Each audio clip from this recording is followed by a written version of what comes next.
you people out in the ether, welcome to The Delicious Recipe with your host, Adele, here on UPRN. It's United Public Radio. You can check us out live, streaming on YouTube, UPRN, The Delicious Recipe. And tonight we have a guest with me, Mike Langley, who's also on the network here. And Mike Langley, you there? Yep, I'm here. Howdy, y'all. Hey, how y'all doing, y'all? We've had an interesting last 2 hours on the Centralist there. If you were still there listening to that one, you can check that out. And tonight there, what did I call this one? Oh, I called this one Leftovers. And just like Christmas time there, after you've had your big turkey, do you had a big turkey there dinner, Michael? I had Justin Trudeau for dinner. The biggest Canadian turkey there is. Yeah, we made a turkey breast. So there's only two of us, me and my mom. So. Oh yeah. I went to go see her. I went to go see her. It was good, man. Yeah, we had a lot. How about yours? Yeah, we had me and Laura here, and her son there doesn't eat regular foods there with his autism. So was that, and then I had my mom come over, and what I found one thing really, really odd, not odd, but different is that cooking for 3 people is a lot harder than cooking for 10. Like, especially when you're cooking like a 14-pound turkey and doing the stuffing and the potatoes and all the rest of the vegetables. You figure like, what do we have there? We had a shrimp ring. We had mashed potatoes, mashed turnip with carrots, broccoli, stuffing, the turkey, a ham. Didn't do pierogies this year because we already had way too much food, and it's like you had to sort of really limit it down. But before I go on any further, we should let people know, Michael, the shows you're on here on UPRN. I started. I kind of changed the name of my political talk show, my current event show. It's now called the Red Pill News, and that's on every Thursday at 8 p.m. Eastern, and Discovery Paranormal on Tuesday at 8 p.m. Eastern. Both of the shows, and then we talk about everything paranormal on Discovery Paranormal.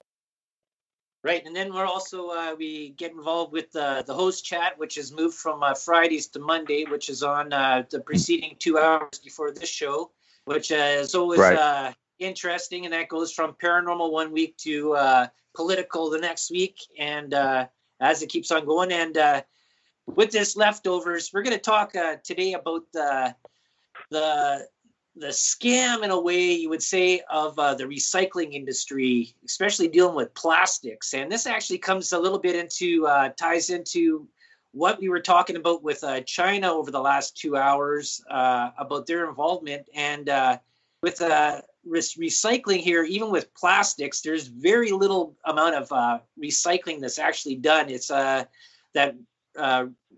reuse, the 3 little arrows that go around, the green arrows. If you see the ones with the signs that have the numbers in them, that's actually not even a recycling symbol. That's actually describing what type of plastic it is. So it's really sort of deceiving. And in Canada here, coming into 2021, they're reducing, or actually going to be eliminating by the end of December, single-use plastics. And actually, this is a news article that came from NBC News from the States. And it says, travelers to Canada should not expect to see some everyday plastic items starting next year, 2021. The country plans to ban single-use plastics. That means checkout bags, straws, stir sticks, six-pack rings, cutlery, and even foodware made from hard-to-recycle plastics nationwide by the end of 2021.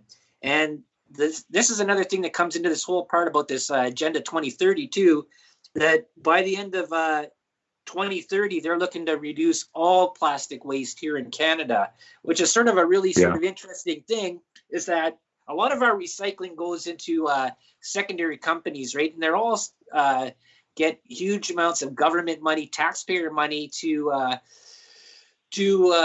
stay in business and to do this recycling thing. But actually less than 10% of the plastics that are made are actually recyclable, and then less than 10% of that are actually turned into anything that's actually recyclable, that's made into anything. But a lot of our plastic waste was going to China. Then China stopped this a few years ago. So then we started shipping it to, I think, the Philippines. And then the Philippines said, hey, enough of this. We're not receiving your garbage anymore. So this is, again, being a huge deal coming up in this next year, because if you look at a grocery store of what is actually recyclable, and it's only these two plastics. It's the plastic number with the 1 and the number 2. And the number 1 is like the PET, things like your drink bottles. It'll be like the little triangle with a 1 in it. And the other one is number 2. And that's high density plastics, which would be like a laundry detergent bottles and stuff like that. But the lids to all these things are actually number 5. And those aren't even recyclable, or there's no money in it. And they're finding out that there's no money in recycling. But this is a major thing that's been going on about recycling plastics, paper, wood, your newspapers, and even with the paper industry too as well. A lot of paper can't be recycled. Anything that's got glossy material, it can't be used for anything. It just goes straight into the dump, or it was shipped out of country. And that's a really sort of a thing that people really don't really understand or actually really know about, that this whole recycling thing is there's no money to be made in it. It's cheaper to use the regular petroleum products and do new, right? And that goes back to this whole thing about oil and gas industry. That's where plastics come from, and they're trying to phase that out. Have you noticed anything in the States about recycling bans coming into effect at all? Well, look at tires. Tires have been a huge problem for a long time. Unbelievably toxic. What they do? Oh, they're gonna just kind of crunch them up into little tiny pieces, right? Just like grind them. They grind them. They put them in like this this chipper or whatever it is, and then they use those little pieces in different things. So it turns out they're using them in like soccer fields, indoor fields, and then it turns out that they cause cancer. That's highly toxic, and it's not even good to breathe the air around that stuff. So they don't know what to do. They don't know what to do, man. They shouldn't create anything that you can't get rid of, right? Yeah, that's true. There's actually a company, I looked this up in Australia, if I can find it here. I think it was called Lacilla, and they've been working on this process of getting petroleum back out of all types of plastics, but they're way far, like that's years away to do that anyways, but that it's actually sort of feasible. And that's the thing that it comes down to, is when you're looking at feasibility, and if a company can't make money by doing recycling, and the government's going to keep on paying them tax money to stay in business to make it look like they're recycling this stuff, it's a lose-lose business. Why would you even keep that into production? Yeah. That's the thing about most things, right? I mean, look at the energy business. Electricity, they say use less electricity, but then they make really gluttonous appliances, and there's really no restrictions on what those appliances can draw. They'll draw as much as you're putting out, right? Heavy amps, and they don't care. But even simple thing like a toaster, they know they can make things more energy efficient, but they don't want to, because people use that energy, right? I mean, it costs you a lot of money and electricity. You look at these air fryers. They kind of make me laugh, because here's something that they want you to keep on for 3 hours on top of your countertop. That's 1,800 watts of electricity. I mean, just the thought of that. Obviously, it's going to cost you a lot of money in electricity, but that's a lot of electricity. That's a heavy appliance that's drawing, right? I mean, and is that better than using an oven? Even if it's an electric oven, it's still not going to draw like that. So I don't know. They don't want solutions, man. They want to cause more problems so they can raise more money to throw on those problems, because they're the ones controlling the whole situation to begin with. But what do you do with plastic? Where does it go? What do you do with it? I don't know. Yeah, well, that's the thing, is that this plastic. I went to school back in the early 1990s. I took environmental engineering, and then I took it again down in Toronto for another part there to try and finish off my my diploma there. Never did. It just seemed like the uselessness of post-secondary school for the most part. When you're looking at what you end up you learn from there. Usually, whatever you learn in school, when you get a job, they tell you forget everything you learned in school because we're going to teach you. That's sort of so I just wasted all this money there to learn this thing, and then we just found out that. By going to school that you're able to be trained. That's basically what college and university is. You're like, well, not much for university, but there's some things like sciences. I can say there's stuff that you learn about things like that, but a lot of these other programs, I don't see there's much usefulness in them, anyways. But even going into the part there with the environment, I've been asking this question for a long time about recycling and stuff like that, the feasibility of it, and I think about it like. How does a business that, if it's cheaper to use raw materials and produce a better product, how do you end up spend more money on an expensive recycled product? Like you think about if it costs 10, you get 10 items for $10 of from fresh oil, or you get 5 items for $10 that's less. I guess less is good or less is well made with this other thing, and cost basically you get the good stuff. You get 10 for 10, not 5 for 10, and that's the I guess the problem. This whole thing with this, I don't want to really call it a scam, but it's sort of an understanding about recycling that's being put in there, and about this renewable stuff that I don't think that it's actually renewable. Right. That's the whole thing. None of it is really, I mean, what do we really have that's renewable, that's worth anything?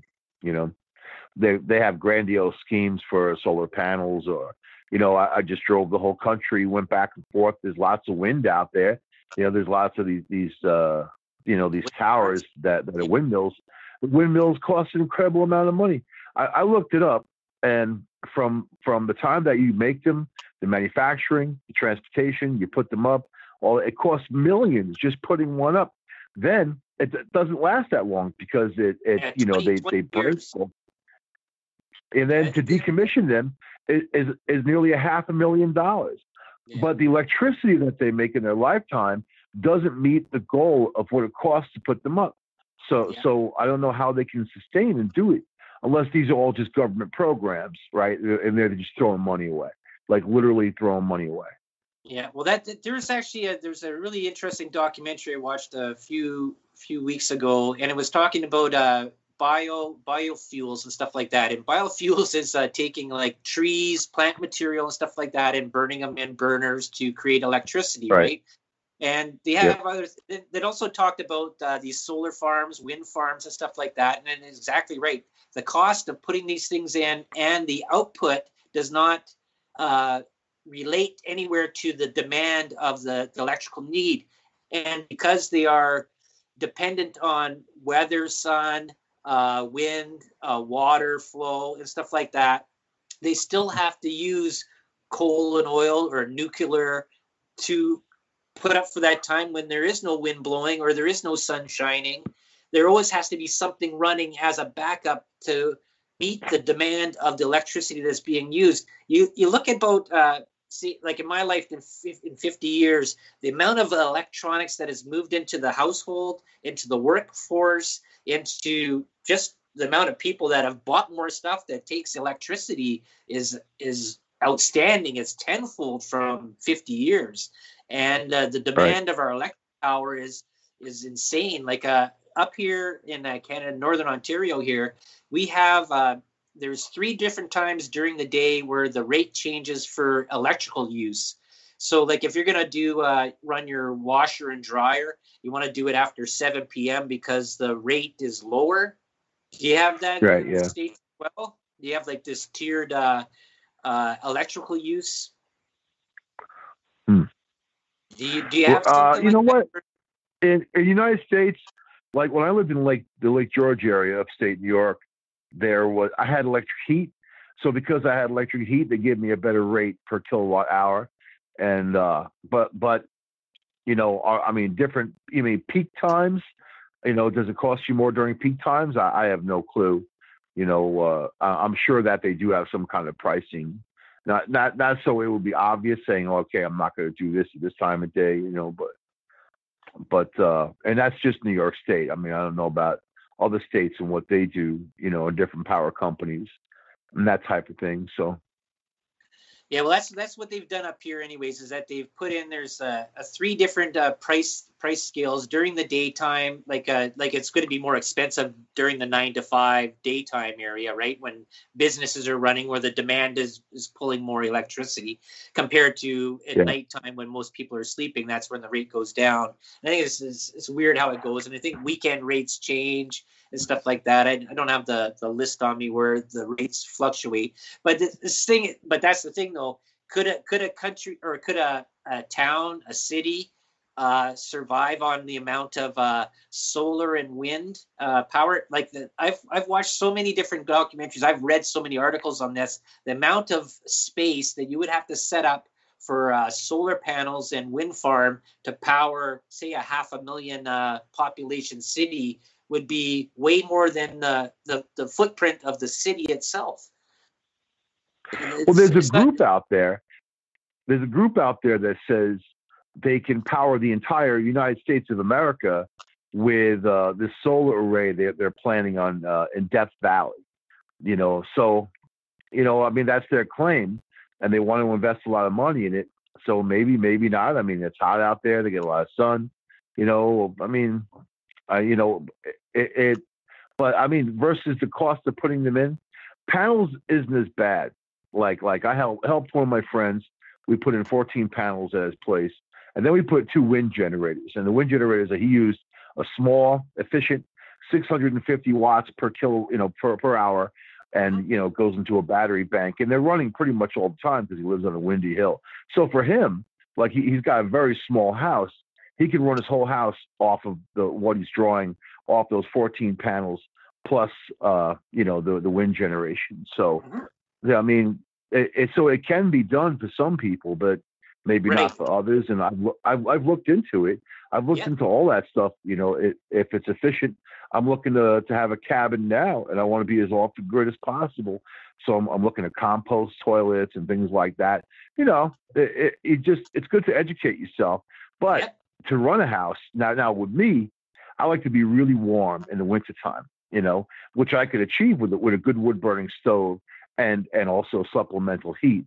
I can keep my 74 degrees constant. You know what I mean? I like 74 or 75.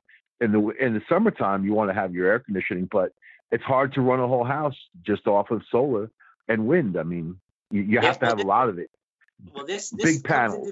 This comes into this whole part. See, I took a course back in mid 90s. It was all doing about switching over and getting off the grid, and I went into the whole part about wind generation, water power, depending on that. But the whole thing that comes out there is that for a family, say of 5 or 4 or whatever, the amount of area that you would need for land, period, to go and have the supplies to say to be even put in a garden, grow your own food, have a little hobby farm, have your wind generator and stuff like that. It's all area specific.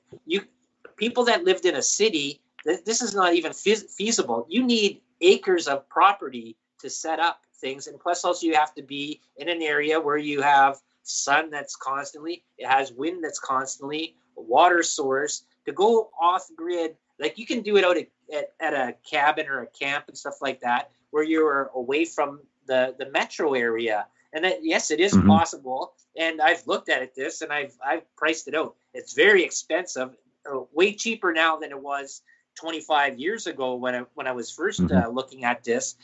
But and technology has improved, but it hasn't improved that much. Like I think a solar panel, I think it only gets 17% of efficiency out of sun. They're not even close to getting peak, like where they're pulling in, like the sun's giving it 100%.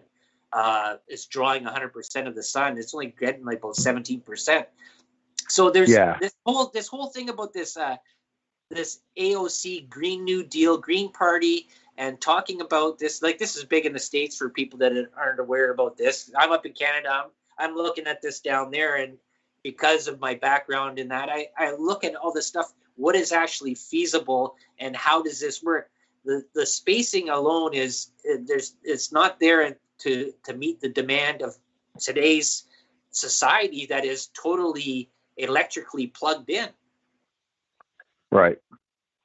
That's the whole thing, and you would think that electric wise, they make things more efficient, I mean, cell phones are pretty efficient for what they are. They, charge once a day. Some people, have if the battery gets worn out, obviously you got to charge it more than that. But, it's more about the bigger appliances, and they're making a big hoopla even about electric cars. But as well as I do, they go through way more carbon making one of those electric car batteries. And then also they don't know what to do with them afterwards. They're you can't recycle them, so there's the whole issue there now with these electric car batteries. And, is it worth, I mean, cars are pretty efficient. I mean, I drove a car across the country. It was a Jeep Cherokee, and it got like 31 miles to the gallon, man. You can't scoff at that, and gas is actually pretty cheap now, but, versus an electric car. And then I can just stop at a gas station, fill up the gas tank, get back in and go. Electric car, you have to charge it, and it's going to take, and charging it costs money, a lot of money. I found, I didn't realize how much it costs to charge an electric car. So they get you, and you have to find a charging station. Plus the charging time is like something like 6 to 8 hours just to even, right. So you have to stop. So what do you get? I think what is the best there right now? I think it's like 600 miles or something like that. Or I think that's like the top end, high end efficiency one. But the thing is though too, right, like you said there, is that the materials to make this, the batteries and to make a lot of the other stuff all have to be mined. So mining still is going on for these minerals that they're in the technology that is to make this electric car. It's not lithium. Cheap. And lithium is very dangerous. People don't realize how dangerous lithium is. I mean, even your cell phone, the battery, those things explode. People can use them as bombs. People can use them all kinds. That's why they're starting to restrict them on planes, and they stop letting people with laptop batteries go on planes, and that type of thing. But lithium is you have to mine it. It's not, there's not a lot of it around, but yet this is what they're making these batteries out of. So is that better than fossil fuel? Which we have an abundance of. Yeah, see that comes into a big, huge question about they keep on pushing this whole thing that we're running out of fossil fuels, of this oil and gas and stuff like that. But there's studies. There's other studies that there's actually it's not running out. There's actually lots of it there, and it's just all dependent on the market and the people. It's like the De Beers thing with the diamonds. There's tons of diamonds out there, but they just say that there's a shortage of it, and because they want to switch from what it is. You got to figure, if you look at it, like even look at plastics, if you look in your house, how many things, how much percentage do you figure around in your place is plastic? Like this, and I'll give people out there an example of what plastics are, because there's like 11 categories that go into plastics. There's like polyethylene triphthalate, that's PET or PETEs. Polyethylene PEs, those are like the plastic bottles. Polyvinyl chloride, PVC piping. PP, there's polypropylene, which are like used for electrical stuff. Polystyrene, the styrofoam. Polysilic acid, which is like biodegradable cups and stuff like that, 3D printing. Polycarbonate, PC, plastic film, stuff like that you use for housing or use on like a garden covered up area or in your housing vapor barrier. Acrylic PP or PMMA is like used for like glasses and stuff like that. Acetyl polyoxymethylene, POM, and that's like plastic gears that are used in machinery, in your little wind up toys, or in your TV, or anything that has some sort of like slipping gear or shim and stuff like that. You got nylon rope, that's plastic, and that's and also clothing too. Nylon is from plastic, and ABS piping, or also ABS. There's another one, acrylonitrile butadiene styrene, and that's what basically what Legos are made of. That's another type of plastic. Like there's lots of different types of stuff. If you looked around your house, what would you say the percentage of plastic that is in your house? Well, about 50-50.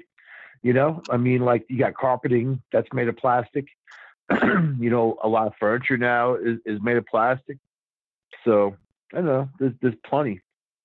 Right. So you got to figure that we're looking at here in Canada is reducing plastics to almost a zero, and which is Look at paint. Look at paint, right? Paint's got plastic in it. Yeah. I mean, they put plastic in food. Really? Those Wendy's Frosties, man, have that polystyrene or whatever, those little tiny bits, right? And so I think people don't even realize how much plastic that they eat and consume. But it's all crude oil, and it's all toxic too. On top of that, those water bottles, they're toxic. Toxic. It's like here's some nice, clean, pristine water. No, it's not. It's toxic. It's like it's encased in a toxic substance. The gallon, those soft plastic, the gallon jugs, apparently have 14 different types of toxins that are in there that get into the water. So, but people, the companies don't care. They don't care who they kill, what they do.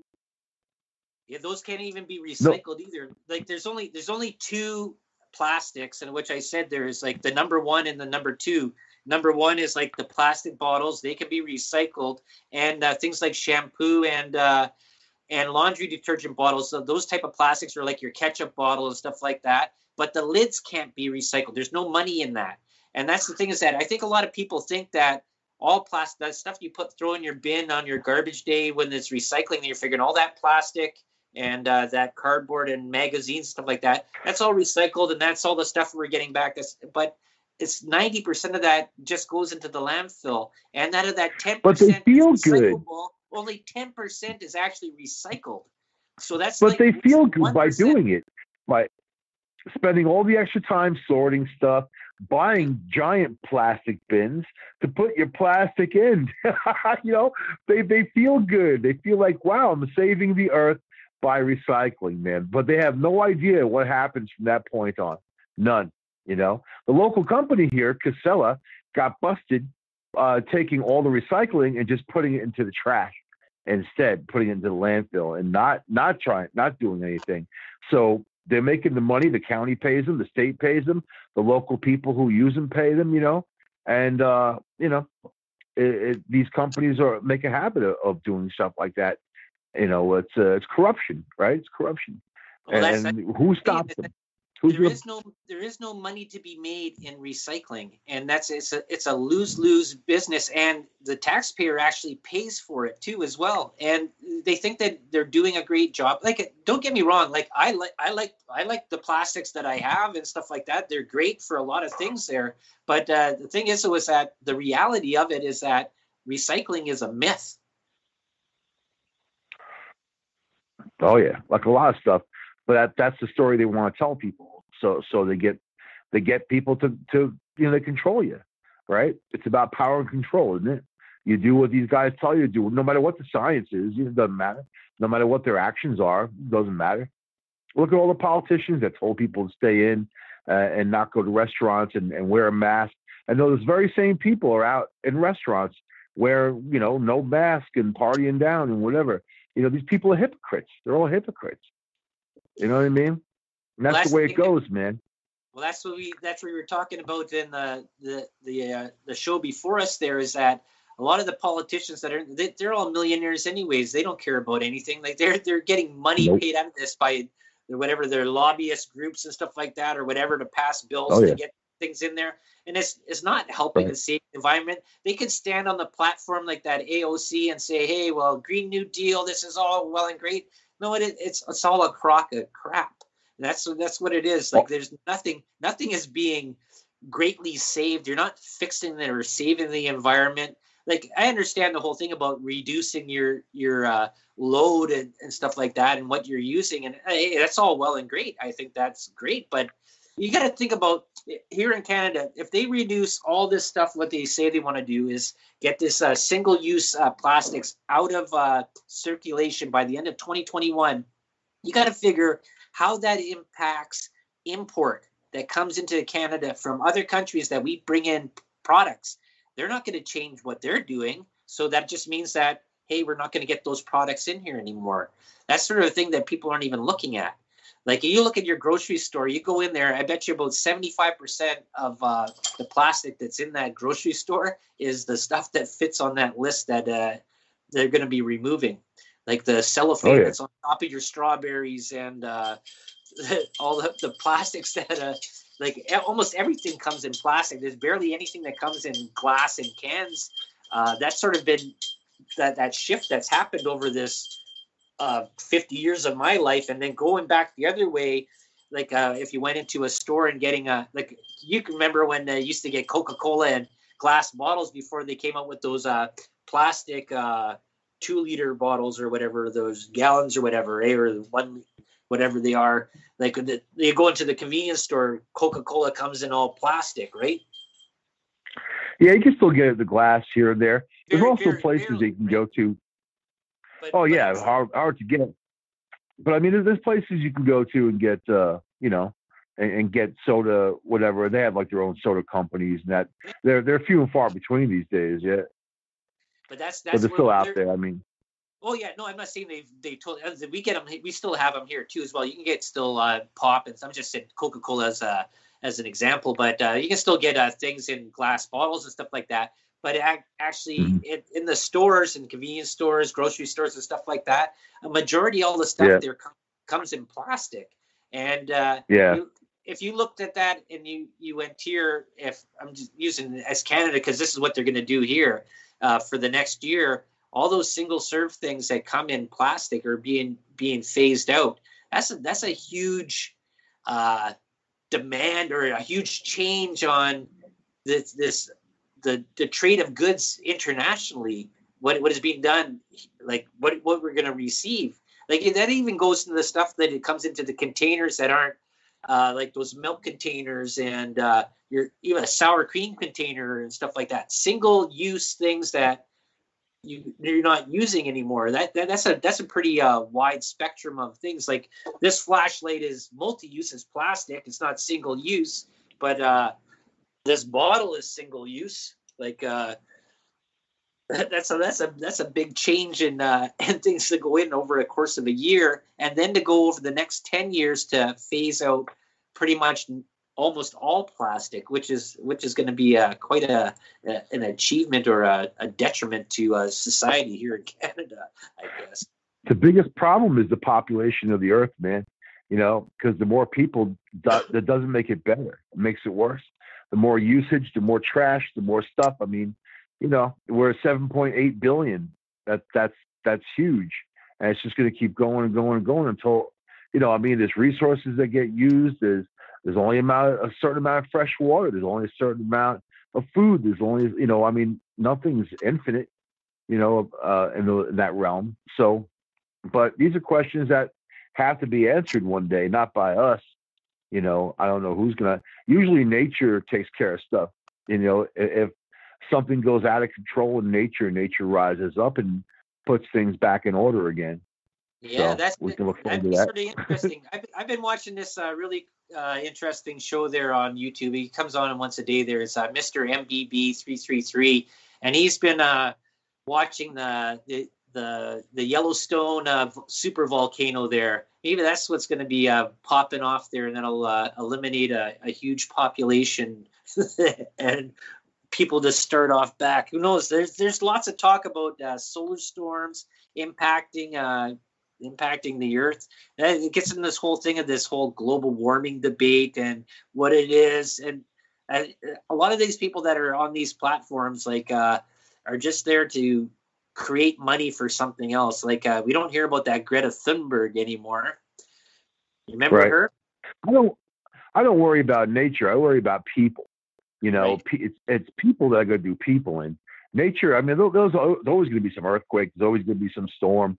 Something always going to happen somewhere. Flood.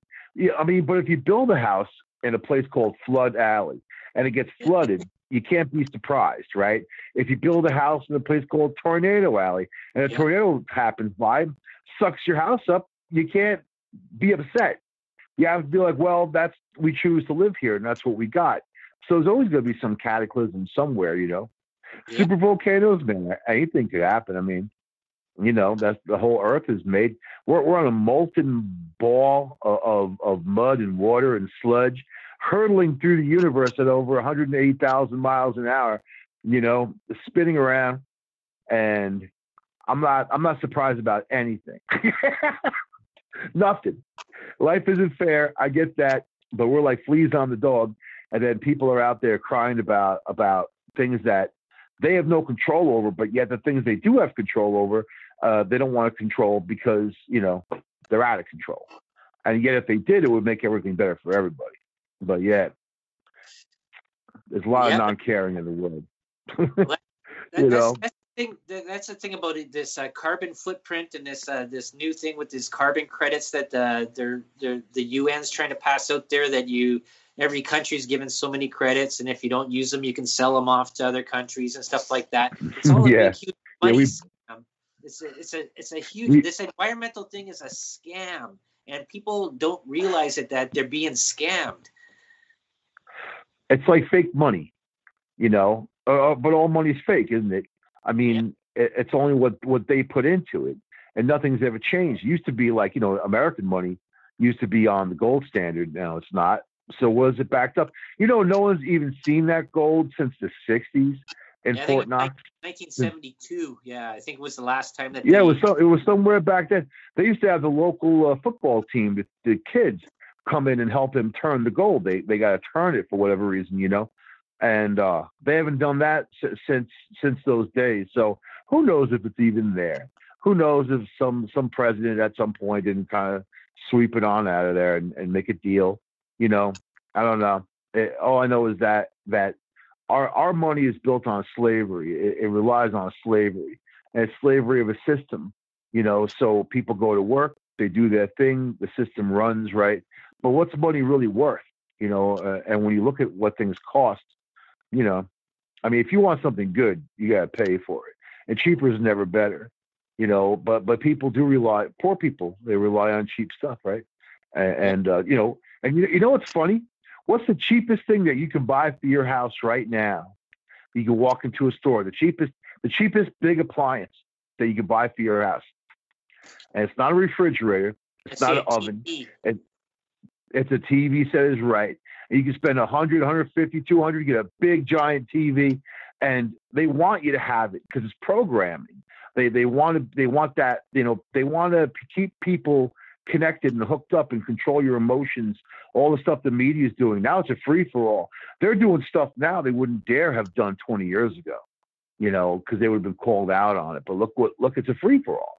They showed us during the Trump years what they were made of and how they are controlled, and that these people have no problem, turning on the machine for their own good. I mean, look at the stimulus.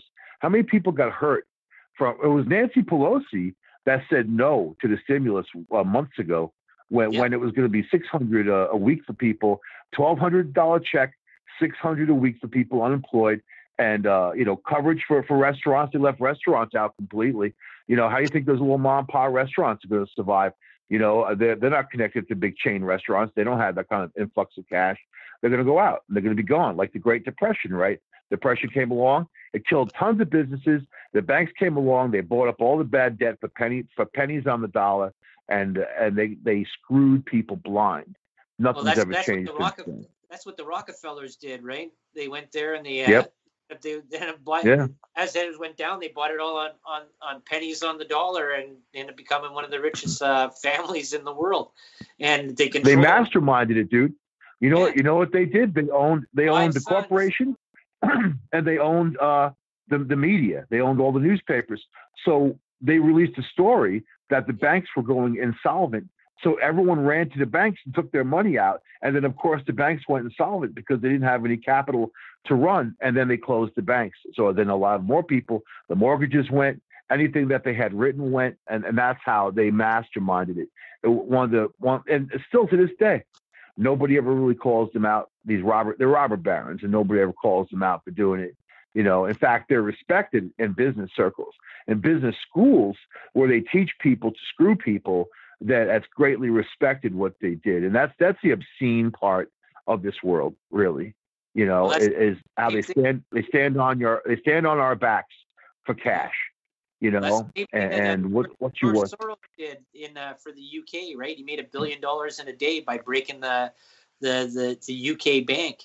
He totally set it all up, and the guy's one of the richest billionaires in the world, and who's actually with his OSF is influencing other countries to take over countries, to crash things. And this has been talked about many times on this show and on other things there too, about the OSF and their involvement of putting people into power. And you got to look at how many people in power in the U.S. in judicial areas that have been funded by the OSF, George Soros Foundation, and they're people that are actually making rules and making laws and regulations in places that affect the people. And it looks like it's slowly, and it's even here in Canada as well, is changing the social construct of a country so that it implodes on itself, destroy the market.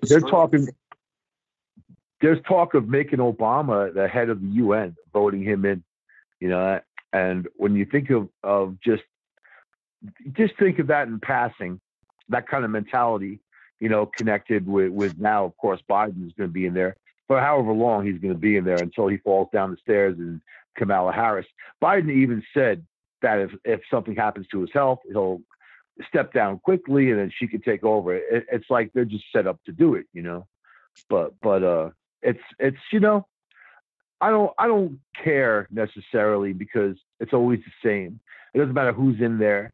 The same people are always in charge. It's been Mitch McConnell and Nancy Pelosi for years and years and years. It's the Senate really that kind of controls what goes on in the House. The executive is the executive, but Trump tried to reach out and change certain things, but he's only one person, and he's I think he's a madman on top of it. I think he's crazy, like really crazy, and he always was. I think that money corrupts your brain, and it puts you in a world of like, you don't have to respect people or something, I mean, I don't know. There's a lot going on there, put it that way, but it's a mess, and it's always a mess. But you have to look at the big numbers. The wealth gap in America is at a 55-year high. So, for 55 years, the rich get richer, the poor get poorer, and things adjust for people, accordingly, like your TV for $100, so you can get programmed, so they can bombard you with programming, and it's not something that, I mean, you could change the channel, but it's always the same, right? Mm-hmm.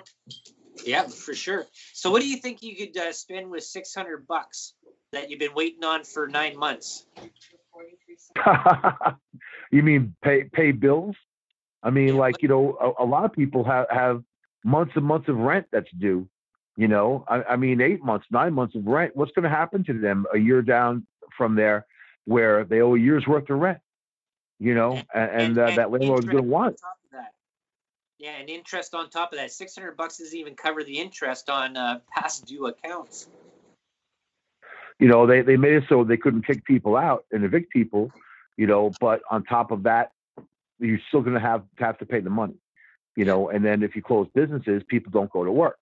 In New York City, well, about 400,000 residents have moved out of Manhattan. A city of 8 million, that's a big chunk, man. It's a huge chunk of people to go.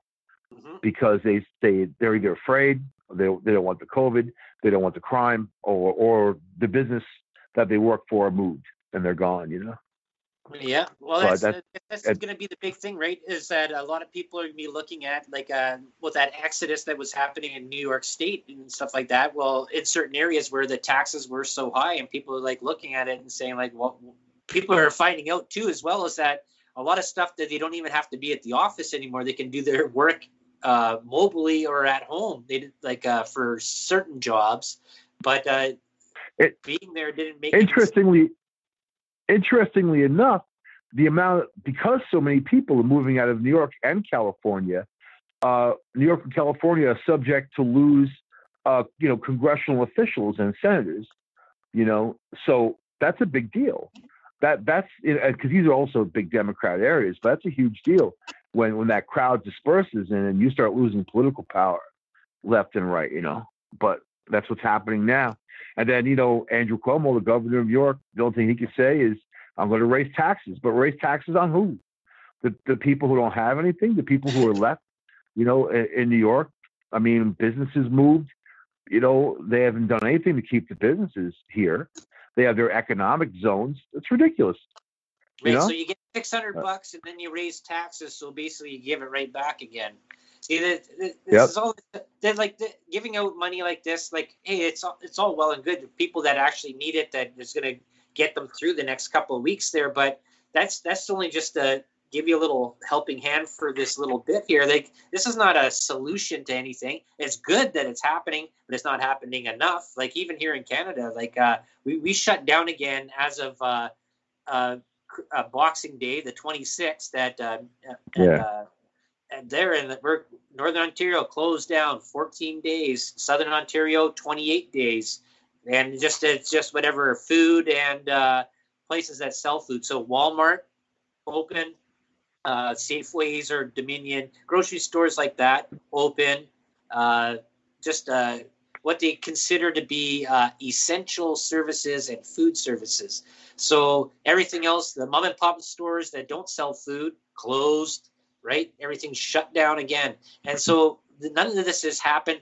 They didn't learn anything over the past, since March, about anything about how a country or how a business should run, and they've shut it down again. Now we have a new variant of a strain of something that they said wouldn't morph into something different. And you got a vaccine for an old strain, and a new one's out here, and they have no idea, no information on anything. They could say, hopefully it works with this new strain. This one's way worse than the one we just went through. Hopefully we got this. We're pretty sure. Nothing's definitive, no answers. Nobody knows anything, but then they're demanding certain things be done. They're saying, hey, well, you know what? You have to get this shot. Well, you don't actually have to get it, but if you don't get it, you can't go here, you can't go there, you lose this service, you can't do this. So basically they're saying, we're not saying you can't get it, but we're going to penalize you if you don't. And that's the really crazy thing. That government. They're already talking about having.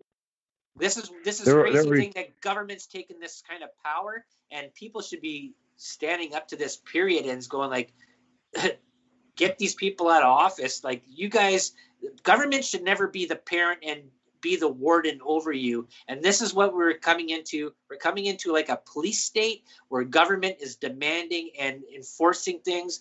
And like even the way technology has moved, it's a surveillance state already. 1984 has already been here and has gone past. We're going further than this. We're going into like Minority Report time and stuff like that. And this is just getting sad. Well, they turned COVID into a political issue instead of keeping it a health issue. It's definitely not a political issue, but that's what these guys have made it into. Then people took a stand. There's a lot of misinformation out there. And the reality is it's something that you don't want. It's something that we all don't want. Will the vaccine help? Probably not. That's my estimation, because you have a new mutation out there that's infecting a lot of people. Over 60% of the people in the UK now, in London, have been infected by this new mutation. Then thousands of them came here for the holidays, unchecked. And even the governor of New York was yelling about it, screaming, going crazy about, how could they have been allowed to come into New York without being checked, getting tested, all that other stuff. You know how? Because the federal government never had any provisions put in place to do that. And at airports, airports are weird. They have three jurisdictions. They've got local, they've got federal, and then they've got a thing like Port Authority, right? So you have three jurisdictions really in the airport, sometimes even more, but one of them could set up the CDC, and they could be sitting there waiting for people to come in and give them a test. But, I guess that the airlines didn't care. And these airlines, this is Virgin Atlantic, right, and also Delta, the two airlines to blame. So they already found the new mutation in New York City. So that was quick, right? It went from a couple of days, and then boom, all of a sudden people are getting sick, and you're finding this. It's a faster infection rate right now for COVID-19. It's 2 to 3 people per contact. So if you have COVID, we're expecting you to infect 2 to 3 people. That's the average. And then that's kind of like a flu, but I think it's a little bit more stiff than the flu. Measles, if someone's in your house with measles, everyone's infected. Everyone's been exposed. That's just the way it goes. Maybe one person could escape in a house of 20, literally. That's the most infectious virus that there is, but COVID-19, it seems like it's going to change and mutate. Things do. It goes through strains, and things do. But how do they know that the vaccine is going to work on this mutation? Yep. I mean, how can you possibly say that if we're going to have to they leave didn't it at test that it? there, Michael. We've almost run out of time here. I know I wanted to get into more things about this COVID with the Pfizer vaccine and dealing with this CRISPR technology that is totally unproven, but that'll be a topic for another time there. So quickly here, before Right. we have to shut off here, tell them where they can find you again there, Michael. All right, you can catch me on the Red Pill News every Thursday, 8 p.m. Eastern, and talking about everything current events and whatever, and burning through the lies, burning through the BS, taking the red pill so you can open up your eyes and see reality for what it is. And, of course, Discovery Paranormal, 8 p.m. every Tuesday, talking about everything paranormal, and that's on tomorrow night. Awesome. And people out there, you can tune in here with the delicious recipe at 8 Eastern, 7 Central, Mondays, and we talk about conspiracy, mystery, and world issues, just like we are there tonight. And stay tuned there. Coming up right after me is Laura Lee, my other half there, with the Angel Rock. So thank you very much for tuning in. Thank you, Michael, for chatting with me there tonight, and I really appreciate it. Yeah. Happy New Year to y'all. It was great being on the show, man. It's always great being on the show. Thanks for having me on. Okie dokie. Wrap her up, Joe.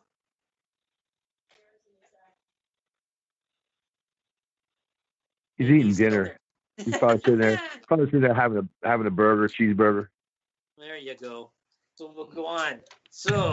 All right. If y'all have to, I'll wrap y'all up. Hold on.